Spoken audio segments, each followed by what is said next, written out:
Welcome back to another video. আজ কথা হলো প্রসেনজিৎ চট্টোপাধ্যায় বলে মানুষটাকে নিয়ে। এই মানুষটাকে যখনই আমি স্ক্রিনে দেখি বারবার, এবং এনার যখনই ছবির কোনো অ্যানাউন্সমেন্ট হয়, মনে হয় যে ভালো কিছু এক্সপেকটেশন করি। কারণ প্রসেনজিৎ চট্টোপাধ্যায়কে আমরা যেভাবে চিনি বা সে যেভাবে আমাদের কাছে পরিচিত, সেই মানুষটার কাছ থেকে আমাদের এক্সপেকটেশন একটু মানে লেভেল আপই থাকে।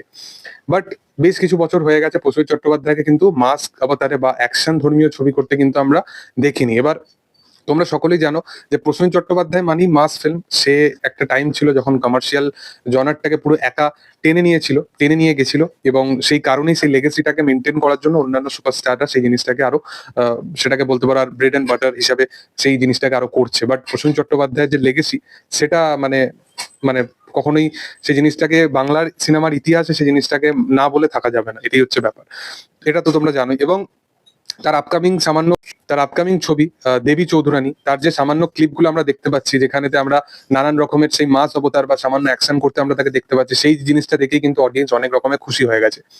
এবার একটা আপডেট দিয়ে রাখি যে মালিক বলে তার একটা ছবি আসছে, যেখানে রাজকুমার রাবের অপোজিটে আমরা তাকে দেখতে পাবো, এবং সেখানে প্রসেনজিৎ চট্টোপাধ্যায়কে অ্যাজ এ ভিলেন দেখতে পাবো। তার খাকি দা বেঙ্গল চ্যাপ্টার আসছে, যেখানেও আমরা অ্যাজ এ অ্যান্টি ক্যারেক্টার হিসেবে প্রসেনজিৎ চট্টোপাধ্যায়কে দেখতে পাবো।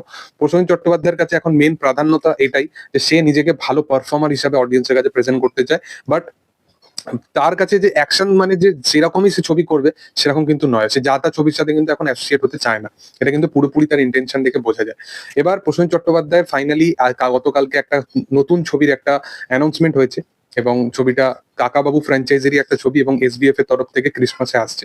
এসবিএফ এর কিছু কিছু ফ্র্যাঞ্চাইজ বেসড এরকম এরকম কাজ আছে, যেগুলো অডিয়েন্সের কাছে মানে সেই কাজগুলো যখনই আসে অডিয়েন্স দেখতে যাবে, এবং খুব সেফ জোনের একটা কাজ বলতে পারো এই কাজগুলো। এবং কাকাবাবু অ্যাডভেঞ্চারাস কাজ, বাট আমরা বুম্বাদাকে মাস অবতারে দেখতে চাই, এটা আমরা সবসময় চাই। কাকাবাবু এমন একটা কাজ যেটা অবশ্যই খুব স্ট্যাবলিশ কাজ।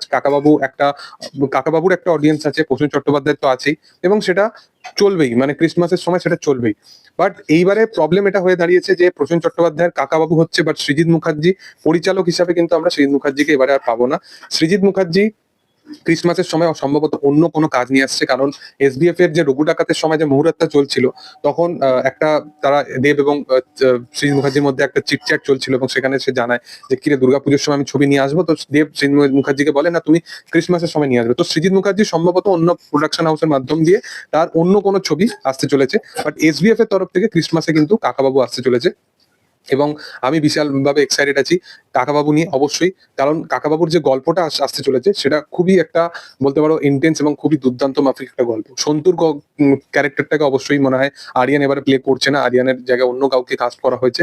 বাট কাকাবাবু হিসাবে আমরা প্রসেনজিৎ চট্টোপাধ্যায়কে আবার ফিরে পেতে চলেছি, এবং বিজয়নগরের হিরে এই কাজটার উপরে কিন্তু মানে তাদের সিনেমা বানানো হবে। দেখার যে সেটা কতটা ইম্প্যাক্টফুল হয়, এবং সেই কাজটাকে যে পরিচালনা করবে চন্দ্রশীষ রায়, সে কিন্তু একজন ভালো পরিচালক। তারা এর আগে নিরন্তর বলে একটা কাজ এসেছিল, যে কাজটা যদি দেখে থাকো তাহলে অবশ্যই তোমরা জানবে যে সে কত ভালো পরিচালক।